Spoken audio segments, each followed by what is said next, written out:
የፓኪስታን የኒውክሌር ማመንጫ የሥራ መሪ የሆነው ዶክተር ካህን እንዴት ሊጠበቅ እንደሚችል መገመት ቀላል ነው። ከህንድ ከእስራኤልና ከማንኛውም ወገን ይደርሳል ብሎ ለተሰጋው ጥቃት ያንን ሀገሩን እንደ እንቁላል የምታየውን ሳይንቲስት ሌት በፋና ቀን በብርሃን በጥበቃ ስር ሆኗል።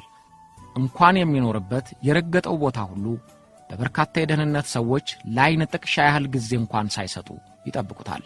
አንድ ጊዜ የካህን የጥናት ላቦራቶሪ ወደ ተባለው ቢሮ ይጓዙ የነበሩትን የፈረንሳይ አምባሳደርና አንደኛ ጸሐፊውን ከየት መጣ የማይባል ሰው ልባቸው እስኪጠፋ ደብድቦ አባሯቸዋል።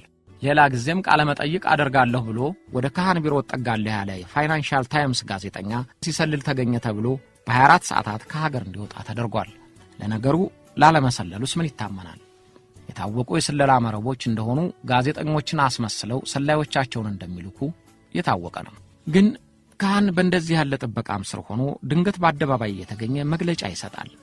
ከናካቴው በ1970 ዓመተ ምህረት ግድም ፓኪስታን የኒውክሌር የጦር መሳሪያ ለማምረት አቅም አላት የሚል መግለጫ በይፋ ሰጠ።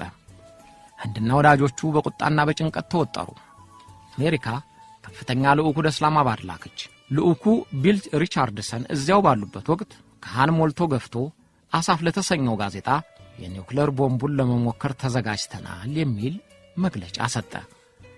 ለነገሩ ይህ ሁሉ የፓኪስታን መሪዎች ሳያውቁት የሚደረግ አልነበረም። መሪዎቹ ተቆጪዎቹን ዲፕሎማቶች ሲደልሉ ካህን ያገሩን ሰው ያነቃቃል። መቼ ነው መሞከር የምትፈልጉት አለው ጋዜጠኛው ካህንን። ከመንግስት ፈቃድ ያገኘለት አለው ባጭርና በግልጽ ቋንቋ።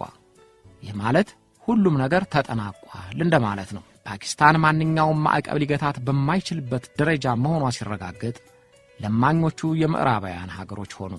ሙከራው የኒውክሌር ሚሳኤሉ በአጥጋቢ ውጤት ሲፈጸም ዓለማየ ፓኪስታን ከኒውክሌር አምራቾች ቁጥር ገባች።